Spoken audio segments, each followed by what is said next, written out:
سلطان نورالدین کا جب زمانہ تھا، ان کا پائے تخت شام میں تھا، مدینے کے گورنر کوئی اور تھے۔ سلطان نورالدین کہتے میں ایک دن سویا، کہتے مجھے خواب میں مدینے کے چاند کی زیارت نصیب ہوئی، حضور میری خواب میں آئے اور مجھے یوں لگا جیسے مجھے کسی نے فرش سے اٹھا کے عرش پہ بٹھا دیا۔ محبوب ملے اور حضور نے مجھے دو لوگ دکھائے، داڑھی والے، عبادت کا نور ہے چہرے پہ، بظاہر نشان ڈال لیا ہے، متھا گھسا گھسا کے کہا مجھے نظر آئے۔ نبی کریم نے فرمایا یہ دونوں شریر مجھے پریشان کر رہے ہیں، مجھے ان سے بچاؤ۔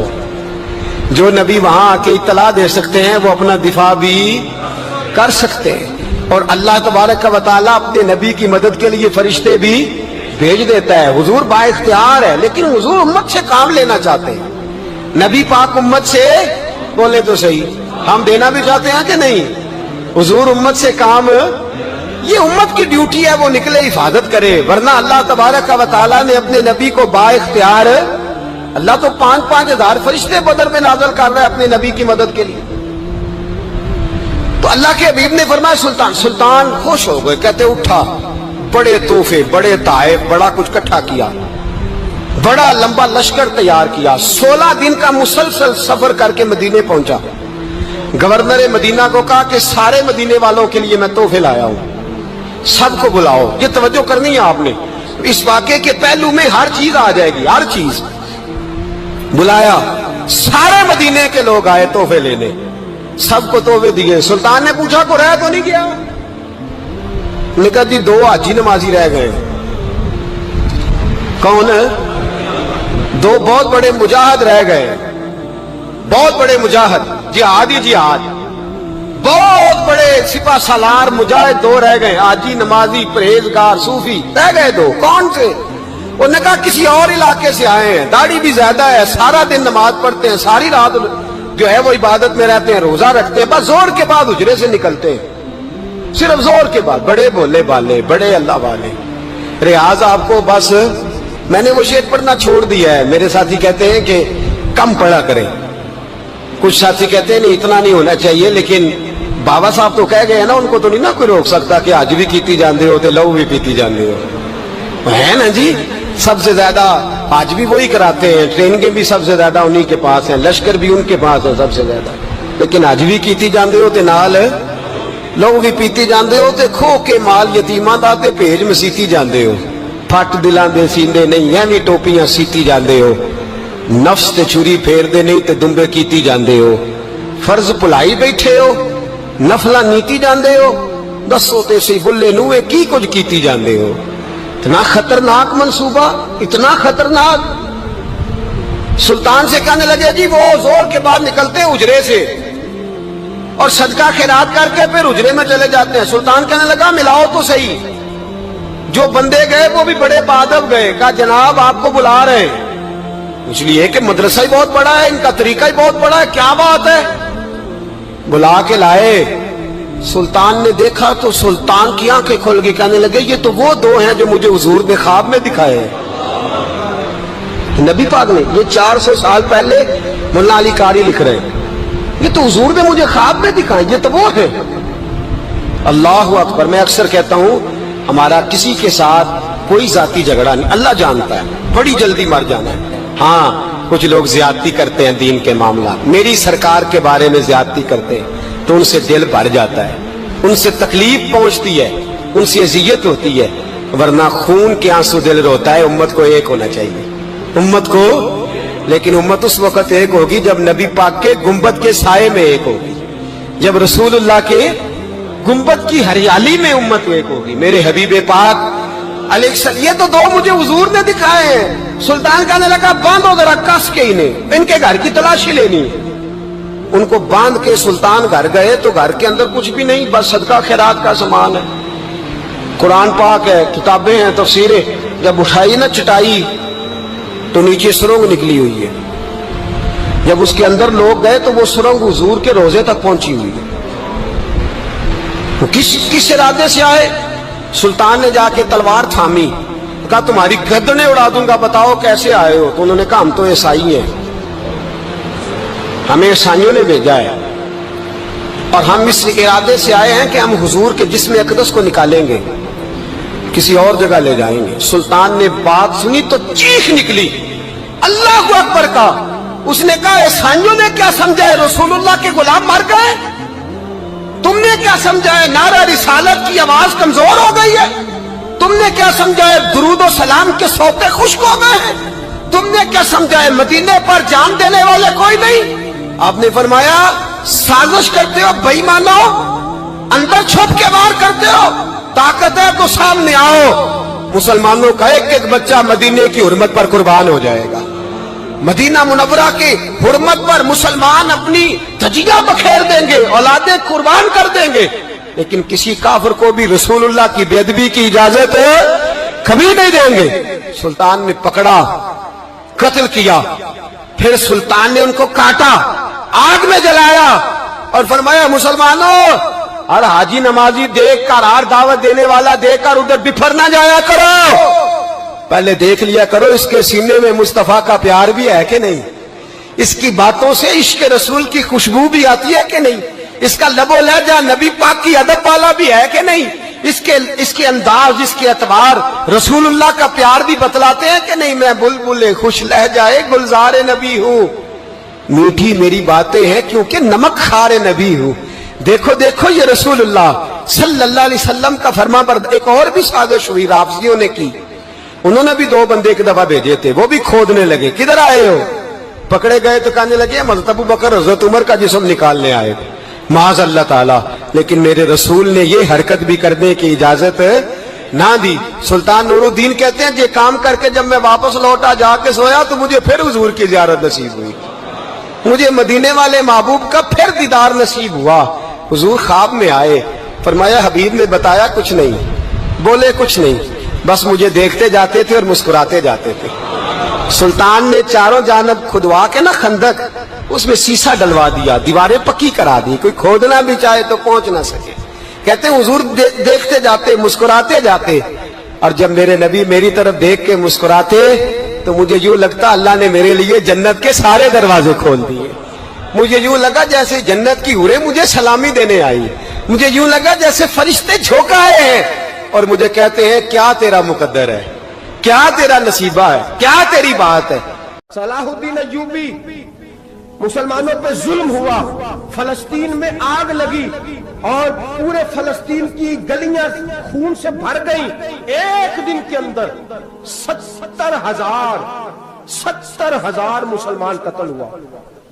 گھوڑوں سے سڑکوں پہ چلا نہیں جاتا تھا، گھوڑے پھسلتے تھے، اتنا خون تھا، اور کچی سڑکیں تھی، اتنا خون تھا، پہلے کچی زمین نے خون پیا، پھر خون اس سے باہر آیا، پھر بھی اتنا 70,000 آدمی قتل ہوا۔ صلاح الدین ایوبی کون تھے؟ میرے غوث اعظم جیلانی کے مدرسے کے طالب علم تھے۔ جامعہ نظامیہ مدرسہ، یہ مدرسے ہیں جنہوں نے دین کے مجاہد پیدا کیے، مدارس ہیں جنہوں نے دین کے مجاہد پیدا کر کے پوری دنیا کے اندر پھیلائے ہیں۔ مدارس کے اندر دہشت گردی آئی، میں اختلاف نہیں کرتا، لیکن ابھی بھی مدرسے ہیں جن مدرسوں سے رسول اللہ کے دین کا سچا درس دیا جاتا ہے، امن، پیار اور محبت کی فضا کو عام کیا جاتا ہے وہ مدارس، اور انشاءاللہ قیامت کی صبح تک وہ مدرسے قائم رہیں گے۔ صلاح الدین ایوبی مدرسے کے طالب علم ہے، مدرسے کا، لیکن مدرسہ اس کا تھا جو ساتھ درویش بھی تھا۔ صلاح الدین ایوبی اکیلا اپنے دوستوں سے کہنے لگا مسلمانوں کی مدد چند سالوں میں نکلو مدد کریں۔ انہوں نے کہا تیرے نکلنے سے کیا ہوگا؟ کہنے لگا میں نے نہیں نکلنا، میرے اللہ نے میری مدد کرنی ہے، میرے اللہ نے میری اٹھ باندھ کمر، کیا ڈرتا ہے پھر دیکھ خدا کیا کرتا ہے، اور میں مجھے نکلنے دے، اللہ میری مدد کرے گا۔ تھوڑا تھوڑا کر کے فوج جمع کی، کوشش کی، چند سالوں کے بعد اسی جگہ جہاں مسلمانوں کا خون بہا تھا اللہ نے اسلام کا جھنڈا پھر سے بلند کر دیا۔ صلاح الدین ایوبی فاتح بن کے مسجد اقصی کے دروازے پہ کھڑا ہے۔ چند سال گزرے، عیسائیوں کا اپنا وہ ظلم ابھی یاد ہے، اور عیسائی سارے لیڈر کہتے ہیں تیاری کر لو، اب ہمارے بچے کاٹے جائیں گے، عورتیں بیوہ ہوں گی، گردنیں کٹیں گی، اب دیکھنا جتنا خون ہم نے بہایا تھا مسلمان اس سے دگنا بہائیں گے۔ صلاح الدین ایوبی گھوڑے پہ کھڑے ہیں اور پوچھتے ہیں او عیسائیوں بتاؤ تمہارے ساتھ کیا کروں؟ گردنیں جھک گئیں، جواب کوئی بھی نہیں۔ تم نے 70,000 مسلمان ایک دن میں مارا تھا، بولو تمہارے ساتھ کیا کروں؟ تم نے ایک دن میں مسلمان یوں کاٹے جیسے گاجر مولی کاٹی جاتی ہے، بولو کیا کروں؟ عیسائی کہنے لگے ہمیں اپنے ظلم یاد ہے، تشدد یاد ہے، بربریت یاد ہے، تو بہتر جانتا ہے تو نے کیا کرنا ہے۔ صلاح الدین ایوبی گھوڑے پہ فاتح کھڑا ہے، آنکھوں میں آنسو آئے، تڑپ کے رویا، کہنے لگا میں تمہارے ساتھ وہی سلوک کروں گا جو میرے مصطفیٰ نے قریش مکہ کے ساتھ فرمایا تھا، لا تصریب علیکم، جاؤ تم پر کوئی زیادتی، جاؤ تم آزاد ہو۔ اس نے کہا تو کر کیا رہا ہے؟ کہنے لگا میں کیا کروں، میں اس محمد کا ماننے والا ہوں جس نے معاف کرنا سکھایا ہے صلی اللہ علیہ وسلم، میرے پیروں میں زنجیر ہے رسول اللہ کی غلامی کی، جاؤ تم آزاد ہو۔ اس نے کہا تم آزاد ہو، لوگوں نے کلمہ پڑھنا شروع کر دیا، اشہد ان لا الہ الا اللہ واشہد ان محمدً عبدہ۔ سارے قبیلے کے کچھ نہ کچھ لوگ مسلمان، ایک قبیلہ رہ گیا مسلمان نہیں ہوتا۔ صلاح الدین ایوبی اپنے خیمے میں بیٹھے ہیں تو ایک بی بی آ گئی، اس قبیلے کا کوئی شخص مسلمان نہیں ہوتا۔ بی بی آئی، آگے کہنے لگی میرے 4 بیٹے جنگ میں کھو گئے، چھوٹے چھوٹے بچے جنگ میں کھو گئے، مل نہیں رہے، فوجیوں کو حکم دے مجھے میرے بچے تلاش کر کے دیں۔ صلاح الدین ایوبی نے جھٹ پٹ سر پہ امامہ باندھا، نیزہ پکڑا، سینے بند باندھا، اپنے جبے کو سمیٹا اور باہر کہنے لگی تو کدھر جا رہا ہے؟ کہنے لگا میں خود تیرے بچے تلاش کر کے دوں گا۔ صلاح الدین چند سپاہی ساتھ گلی گلی نکلے، گلی گلی فجر کے نکلے، اثر ہو گئی، تھک گئے، 2 نمازیں صحرا میں پڑھی، جنگل کے اندر پہنچے تو ایک کونے میں 4 بچے ایک جگہ ڈرے اور سہمے ہوئے بیٹھے ملے۔ صلاح الدین ایوبی اٹھا کے لائے، ماں کو کہنے لگے تیرے بچے ہیں، نکلا اس لیے تھا کہ میرے نبی نے فرمایا بچے جدا ہوں تو ماں کو درد بڑا ہوتا ہے، اور میرے رسول نے فرمایا تھا جب جنگ کرنے جاؤ تو کھیت برباد نہ کرنا، فصلیں تباہ نہ کرنا، بچوں کو ماں سے جدا نہ کرنا۔ فرمایا میں سوچ رہا تھا تیرے بچے کہیں میری وجہ سے جدا ہو گئے تو مصطفیٰ کو جواب کیا دینا؟ فرمایا تیرے بچے ڈھونڈ کے لایا ہوں۔ بچے ماں کے پاس آنے لگے تو ماں نے بڑے بیٹے کے منہ پہ تھپڑ مارا، کہتا ہے اماں کیا ہوا؟ کہنے لگے تو نے سنا نہیں کہ دشمن کے بچوں کی اتنی حفاظت کرتا ہے، میرے پاس نہ جا، اس کے قدموں میں بیٹھ جا۔ جس نبی کے غلام اتنے سچے ہیں وہ نبی کتنا سچا ہوگا، جس نبی کے نوکر اتنے کھڑے ہیں وہ نبی کتنا کھڑا ہوگا، جا جا کے کلمہ پڑھ لے۔ مسلمانوں کی نا ایک تعداد لڑتے لڑتے لڑتے لڑتے دور چلے گئی، تاتاریوں نے قید کر لیا، 4 مسلمان تھے، تبلیغ کرنے گئے، جنگ کرنے گئے، جہاد کرتے کرتے کافروں سے لڑتے لڑتے تاتاری قوم میں چلے گئے، وہاں قید کر لیے گئے تو سزائے موت کا حکم ہوا۔ 4 بزرگ تھے، سزائے موت کا حکم ہوا تو تاتاری بادشاہ جو تھا وہ بڑا خلاف تھا، بڑا سخت مخالف تھا مسلمانوں کے۔ اس نے کہا کہ ان کو جب پھانسی دینا نا مسلمانوں کو تو میرے سامنے دینا۔ اب 4 عالم ہیں، 4 صوفی ہیں، سفید داڑیاں، سر پہ امامے، پھانسی کا وقت آیا تو جو پھانسی گھاٹ ہے وہ ایک ہے، چاروں کو اکٹھے پھانسی نہیں ہو سکتی۔ ایک کو کہا کہ ایک ایک کر کے ان کو پھانسی دو۔ جب پھانسی کا وقت آیا نا تو جو سب سے پیچھے صوفی تھے وہ دوڑ کے آگے آئے، کہنے لگے بادشاہ پہلی باری میری لگا پہلی۔ اب بادشاہ نے کہا ٹھیک ہے اسے لٹکا دو۔ وہ قریب آئے تو دوسرے دوڑ آئے، کہنے لگے نہیں نہیں پہلی باری میں نے زیادہ کافر قتل کیے، میرا بڑا جرم ہے، مجھے پہلے سزا دو۔ ان کو پھانسی دینے لگے تو تیسرے آ گئے، کہنے لگے نہیں یہ تو میرا قتل کرتا تھا، رستے میں بتایا کرتا تھا، ڈھونڈ کے میں بتلاتا تھا کہ یہاں زیادہ تعداد ہے، مجھے پہلے پھانسی دو۔ تیسرے کے ساتھ بات ہو رہی تھی تو چوتھا دوڑا آیا، کہنے لگا یہ رستے بتاتا تھا، یہ تبلیغ کرتا تھا، یہ سارا کچھ کرتا تھا، لیکن کہا یہ کہتے تھے چلو واپس چلتے ہیں، میں جانے نہیں دیتا تھا، میں کہتا تھا اور کافر مارنے اور علاقے فتح کرنے، میرا جرم بڑا ہے، مجھے پہلے پھانسی دو۔ بادشاہ کہنے لگا مجھے 35 سال ہو گئے حکومت کرتے، بڑی دنیا کو پھانسی دی ہے، لوگ تو ایک دوسرے کو دھکے دیتے ہیں کہ پہلے تو جا پہلے تو جا، اور تم کیسی قوم ہو کہ ایک دوسرے پہ قربان ہو رہے ہو۔ کہنے لگا تم ایک باپ کی اولاد ہو، جاگ رہے آپ لوگ؟ تاتاری بادشاہ، کافر بادشاہ، اسلام کی مخالفت کرتے ہیں، ایک باپ کی اولاد ہو کا نہیں، ایک قبیلے کے رہنے والے ہو کا نہیں، ایک ملک کے رہنے والے ہو نہیں۔ اس نے کہا رشتہ کیا ہے تمہارا، رشتہ کیا ہے؟ بول کے کہنے لگے خدا ایک ہے، نبی ایک ہے، خدا ایک ہے اور نبی منفرد ایک ہے، اس قوم کی نقصان بھی ایک، ایک ہی سب کا نبی، اللہ بھی، قرآن بھی ایک، کیا ہی اچھا تھا ہوتے اگر مسلمان بھی ایک، یوں تو سید بھی ہو، مرزا بھی ہو، افغان بھی ہو، تم سبھی کچھ ہو بتاؤ کہ مسلمان بھی ہو۔ فرمایا ہمارا اللہ ایک ہے، نبی ایک ہے، تو کہا پھر ایک دوسرے پہ جان کیوں دیتے ہو؟ فرمایا ہمارے نبی نے ہمیں بھائی بھائی بنا دیا ہے، بھائی کا دل نہیں کرتا اس کی آنکھوں کے سامنے بھائی چلا جائے، ہمارا دل نہیں کرتا پہلے مجھے دے پہلے مجھے دے۔ بادشاہ کہنے لگا تمہارا جذبہ مجھے متاثر کر گیا، جاؤ میں تم چاروں کو آزاد کرتا ہوں، تمہیں آزاد کرتا ہوں۔ میرے دوستو یہ رنگ تھا، دیکھیں نا، یہ اس دھرتی نے نظام دیکھا ہے نا، اس فلک میں پہلی بار دیکھا، اس زمین نے پہلی بار، اور میرے حضرت صاحب فرمایا کرتے تھے زمین تڑپ کے روئی، اس نے پہلی دفعہ دیکھا۔ احد کا میدان ہے، 3 صحابہ تپتی ہوئی زمین پہ زخموں سے چور چور پڑے ہیں۔ حضرت انس بن نضر رضی اللہ تعالیٰ عنہ پانی کا پیالہ لے کے پہنچے، ایک زخمی سے کہا تجھے پانی پلانا ہے، تو کہنے لگا میرے زخم تھوڑے ہیں، وہ جو ساتھ پڑا اس کے زخم گہرے ہیں، پہلے اسے پانی پلا دے، جا اسے دے دے۔ اس کے پاس پہنچے تو وہ کہنے لگا وہ مجھ سے پہلے گرا تھا، اس کا زخم زیادہ گہرا ہے، اسے پانی پلا۔ تیسرے کے پاس گئے تو کہنے لگا چوتھا تڑپ زیادہ رہا ہے، اس کی عمر زیادہ ہے، میں تو جوان ہوں برداشت کر لوں، بڑھاپے کی وجہ سے نڈھال ہو گیا ہے، پہلے اسے پانی پلا۔ چوتھا کہنے لگا 5ویں کے پاس جا، 5واں کہنے لگا 6ٹھے کے پاس جا۔ حضرت انس بن نضر کہتے میں رو پڑا، میں نے کہا محمد کے غلاموں، رسول نے تمہیں کیسا جذبہ دے دیا ہے، زبانیں پیاس سے باہر ہے لیکن تمہاری اخوت مرتے دم تک قائم ہے۔ کہتے میں 7ویں کے پاس گیا تو کہنے لگا اگر 6 قربانی دے سکتے ہیں تو مجھے خود غرض نہ سمجھ، میں نے نہیں پانی پینا، جا پہلے کے پاس لے جا۔ کہتے میں پہلے کے پاس آیا تو روح پرواز کر گئی، دوسرے کے پاس آیا تو روح پرواز کر گئی، میں 7ویں تک آیا تو انتقال کر گئے۔ کہتے ہیں پانی کا پیالہ میں نے اٹھایا اور میں نے زمین پہ رکھا تو میں نے کہا پانی گوا رہنا، محمد کے غلام مر تو جاتے ہیں پر ایک دوسرے کا خیال بڑا رکھا کرتے ہیں، گوا رہنا یہ مر جایا کرتے لیکن ایک دوسرے کا درد۔ میرے دوستو لٹا ہوا برما، روتے ہوئے مسلمان، سسکیاں اور آہیں لیتی ہوئی مائیں پوچھتی ہیں اے خاصا اے خاصان رسول، وقت دعا ہے، امت پہ تیری آ کے عجب وقت پڑا ہے۔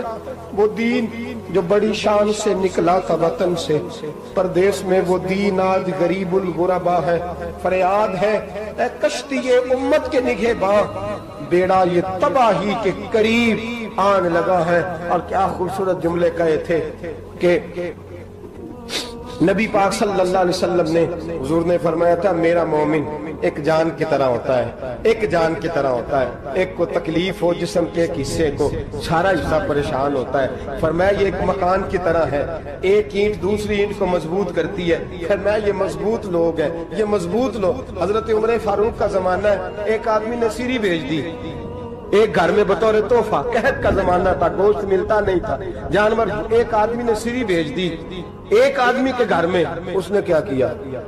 اس نے اپنی بیوی سے کہا ہماری تو خیر ہے، ساتھ والا پڑوسی زیادہ غریب ہے، ادھر نہ بھیج دے، یہاں گندم امیر شہر کی ہوتی رہی خراب اور بچی کسی فقیر کی فاقوں سے مر گئی، کہا ساتھ والے پڑوسی کے گھر سے میں کئی دنوں سے بھوک کی آوازیں وہاں بھیج دے۔ اس کے گھر گئی تو اس کی بیوی شوہر کو مشورہ دیتی ہے، کہتی ہے میرے بچے تو دلیر ہے، ساتھ والے کے چھوٹے ہیں، وہ گزارا نہیں، ادھر نہ بھیج دے۔ ادھر گئی، ایک روایت ہے 7 گھر، ایک روایت ہے 21 گھر، 21 گھروں میں گھومتی ہوئی وہ سری پھر پہلے کے گھر میں آ گئی اور پہلا صحابی کہنے لگا صرف تو نے ہی محمد کا کلمہ نہیں پڑھا، باقی 20 نے بھی پڑھا ہوا ہے، صرف تو نے ہی رسول اللہ سے یہ درس نہیں لیا، باقیوں نے بھی لیا ہے، اور صرف تیرے اندر ہی جذبہ احسار نہیں، تو ہی صرف مسلمانوں سے پیار نہیں کرتی، سارے ہی پیار کرتے ہیں۔ وہ سری پھر آ گئی، اب کیا کرنا ہے؟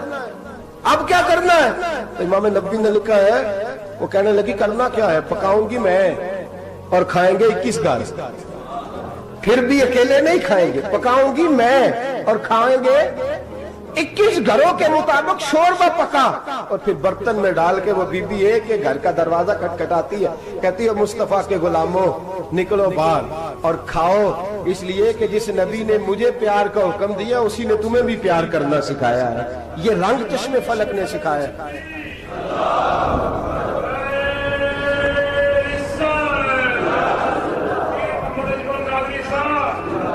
آپ کی بڑی مہربانی, زندہ باد وہی ہے جس کو اللہ رسول زندہ باد فرمائے, بڑی مہربانی, اللہ جزا دے. بنو قریظہ اور بنو نذیر دو محلے تھے یہودیوں کے. یہودیوں نے بڑی عہد شکنی کی تو نبی پاک صلی اللہ علیہ وسلم نے ان کو بے دخل کر دیا, مدینے سے نکال دیا مدینہ منورہ سے. یہودی نکل گئے مدینہ طیبہ سے, تو جب وہ نکل کے جا رہے تھے تو ان کے مکان, ان کے باغ, ان کی جائیدادیں بچ گئیں. نبی پاک علیہ السلام نے انصار مدینہ کو پہلے بلایا. جاگ رہے ہیں نا آپ لوگ؟ پیسے آتے کسی کو برے لگتے ہیں, اب تو یہ بھی حلال حرام کی تمیز بھی اٹھتی جا رہی ہے. جائیداد, باغ, مال, علاقہ خالی ہوا ہے, وہ چلے گئے اور لوگ تو ڈھونڈتے پھرتے ہیں. اللہ خیر فرمائے, شاملہ ہر جگہ ملتی نہیں اب شہروں میں, وہ کس کس نے نام کرا لی, کدھر گئی ہے کوئی خبر ہی نہیں, خالی جگہ پڑی ہے. میرے نبی پاک علیہ السلام نے پہلے انصار مدینہ کو بلایا. حضور نے فرمایا, انصاریوں بہت بڑی جائیدادیں یہودیوں کی, بنو نذیر اور بنو قریظہ محلے خالی ہو گئے, میرا دل کرتا ہے وہ تمہیں دے دوں, اس لیے کہ تم نے اپنے مہاجر بھائیوں کے ساتھ بڑا تعاون کیا, جائیدادیں تم نے دے دی ہیں, مکانات دے دیے ہیں, بڑا کچھ تم نے دیا ہے, میرا دل کرتا ہے وہ تمہارے نام کر دوں. تو انصار مدینہ کیا کہنے لگے یا رسول اللہ, دے تو ہم نے دیا ہے پر وہ بیچارے جھچکتے ہی رہتے ہیں, وہ جھچکتے ہی رہتے ہیں, کھول کے ہماری چیزیں استعمال نہیں کرتے. تو حضور ہم تو پہلے ہی انصار ہیں, ہمارے پاس بڑا کچھ ہے, آپ مہربانی فرمائیں وہ سارا کچھ مہاجروں کو دے دے, مہاجرین کو ہمیں نہیں چاہیے. اب چلے گئے بات کر کے, میرے حبیب پاک نے مہاجروں کو بلا لیا. فرمایا بنو نذیر اور بنو قریظہ قبیلے کی جائیدادیں آئی ہیں, تمہارے پاس بظاہر جو چیزیں ہیں بھی وہ بھی انصار مدینہ کی ہیں, تو میرا یہ خیال ہے کہ وہ سارا کچھ تمہیں دے دیا جائے. ابو بکر صدیق رضی اللہ تعالیٰ عنہ کہنے لگے یا رسول اللہ صلی اللہ علیہ وسلم, ہمارے انصار بھائیوں نے ہمارے لیے دل تک کھول دیے ہیں حضور, انہوں نے ہر چیز بانٹ کے ہمارے سامنے رکھ دی ہے, ہم اتنے خرد غرض ہے کہ سارا کچھ لپیٹ جائیں. کہ حضور ہمارے پاس جو مکان ہے وہ ہے, ہم کاروبار کر رہے ہیں, تجارتیں کر رہے ہیں, مزدوریاں کر رہے ہیں, ہم انشاءاللہ اور بنا دیں گے, آپ یہ ہماری طرف سے ہمارے انصار بھائیوں کو گفٹ کر دیں, آپ انہیں دے دیں. میرے حبیب کی آنکھوں میں آنسو آ گئے, میرے نبی پاک علیہ السلام رو پڑے, یا رسول اللہ آپ کیوں روتے ہیں؟ فرمایا تمہارا یہ بھائی چارہ قائم رہا تو اللہ اسلام کو بڑی قوتیں عطا فرمائے گا, اللہ طاقتیں دے گا اسلام کو, اگر تمہارا یہ رنگ قائم رہا, یہ انداز. میرے غلاموں تمہارے یہ طور طریقے, ایک بھائی کہتا ہے دوسرے کو, دوسرا کہتا ہے تیسرے کو. عرض یہ کرنے جا رہا تھا کہ رسول کریم صلی اللہ علیہ وسلم نے یہ پیغام دیا امت کو. فرمایا دیکھیں نا کتنے بڑے لفظ ہیں, یہ نہیں فرمایا دوزخ میں جائے گا, یہ نہیں فرمایا کہ اسے جہنم کی سزا ملے گی. میرے نبی نے فرمایا میں اسے مومن مانتا ہی نہیں, میں اسے مسلمان اپنا مانتا ہی نہیں. حضور کسے؟ فرمایا جو پیٹ بھر کے کھاتا ہے اور اس کا ہمسایہ بھوکا سو جاتا ہے. میں مومن ہی نہیں مانتا. سزا تو تب ملے گی نا کہ جب میں کسی سزا کا اعلان کروں, میں مانتا ہی نہیں, وہ میرا ہے ہی نہیں, خود پیٹ بھر کے کھا رہا ہے, ہمسایہ اس کا بھوکا, میں نہیں مانتا. انما المؤمنون اخوہ, مومن بھائی بھائی, میں مانتا ہی نہیں اسے. اور میرے حبیب پاک اتنے بڑے لفظ حدیث میں اور کہیں نہیں ملیں گے, آپ کو اتنے بڑے جملے کہیں نہیں ملیں گے. میرے نبی پاک نے فرمایا اللہ کہے گا قیامت کے دن, کون؟ اتنے بڑے لفظ حدیثوں میں ملتے نہیں جتنے یہ ہیں. حضور نے فرمایا رب فرمائے گا بندے سے کہ میں تیرے پڑوس میں بھوکا تھا, تو نے مجھے روٹی کیوں نہیں کھلائی؟ کون کہہ رہا ہے؟ اللہ کہہ, میں بھوکا تھا تو نے روٹی نہیں دی, میں ننگا تھا تو نے کپڑا نہیں دیا, میں پیاسا تھا تو نے پانی نہیں پلایا, میں بیمار تھا تو تیمارداری. یا اللہ نہ تو کھاتا ہے, نہ پیتا ہے, نہ کپڑا پہنتا ہے, نہ تو بیمار ہوتا ہے. لا تاخذہ سنۃ ولا نوم, تجھے بیماری آتی نہیں, اونگ نیند نہیں آتی. میرے مالک تو میرے پڑوس میں تھا. حضور فرماتے ہیں رب فرمائے گا وہ جو بندہ تیرے پڑوس میں بھوکا تھا تو بندہ تو میرا ہی تھا نا, وہ جو بندہ تیرے پڑوس میں ننگا تھا تو بندہ تو میرا ہی تھا نا, وہ جو تیرے پڑوس میں پیاسا تڑپتا رہا تو وہ میرا ہی بندہ تھا. تو دوائی لینے جائے تو بڑے اسپتال میں اور اس بیچارے کو 20 روپے پرچی کے لیے میسر نہ آئے تو میرا ہی بندہ تھا. میرے دوست خیال کر اور یاد رکھ, یہ جو ہمسائے ممالک میں ظلم ہوتے ہیں, زیادتیاں ہوتی ہیں. ہمارے گھر کا پنکھا اچھا چلتا ہے, ہم جلوس اس وقت نکالتے ہیں جب ہماری لائٹ بند ہوتی ہے, ہم جلوس اس وقت نکالتے ہیں جب ہمارا SHO ہمیں تنگ کرتا ہے, ہم اس وقت درد محسوس کرتے ہیں جب ہمارے گھر تک آگ آ جاتی ہے. یہ جو باہر آگ جل رہی ہے یہ تیرے گھر بھی آ سکتی ہے، یہ جو باہر فساد ہو رہا ہے یہ تیرے دروازے تک آ سکتا ہے۔ میرے رسول پاک نے ایک جان، مسلمان کو ایک جان قرار دیا۔ مجھے بتائیے انگلی کو کٹ لگ جائے، مسلمان ایک جان ہے نا، انگلی کو لگ جائے کٹ، دماغ کہتا ہے میں نے نہیں سوچنا اس کے بارے میں نے اس کے درد کو محسوس ہی نہیں کرنا، انگلی کی درد ہے، انگلی جانے اس کا کام جانے، ایسے ہی ہوتا ہے نا۔ بولے پیروں سے کہتے ہیں، انگلی کہتی ہے چل ڈاکٹر کے پاس، پیر کہتے ہیں نہیں میں نے نہیں جانا، انگلی کا کام ہے انگلی جائے، ایسے ہی ہے نا۔ دل سے کہتے ہیں تو تڑپ تھوڑا سا، انگلی کو درد ہے، کہتے میں تو تڑپوں، انگلی کا ماما، انگلی جانے اس کا کام جانے۔ ٹیلی فون کرنا ہے ڈاکٹر صاحب کا پتہ کرنا ہے تو کان کہتے ہیں میں نے نہیں بات سننی ڈاکٹر صاحب کی، زبان کہتی ہے میں نے نہیں بولنا، انگلی جانے، ایسا ہوتا ہے۔ پیر احتجاج کرتے کہ میں نے ڈاکٹر کے پاس، میں کیوں چکر کھاتا پھروں ڈاکٹر کی دکان کی، انگلی کو درد ہے انگلی جانے، ایسا ہوتا ہے بھئی۔ میرے رسول پاک نے فرمایا مسلمان ایک جان ہے، تو درد برما کے مسلمانوں کو ہو رہا ہے تو پاکستانی کہہ رہے ہیں کوئی بات نہیں، وہ جانے ان کا کام جانے، ایک جان ہے نا۔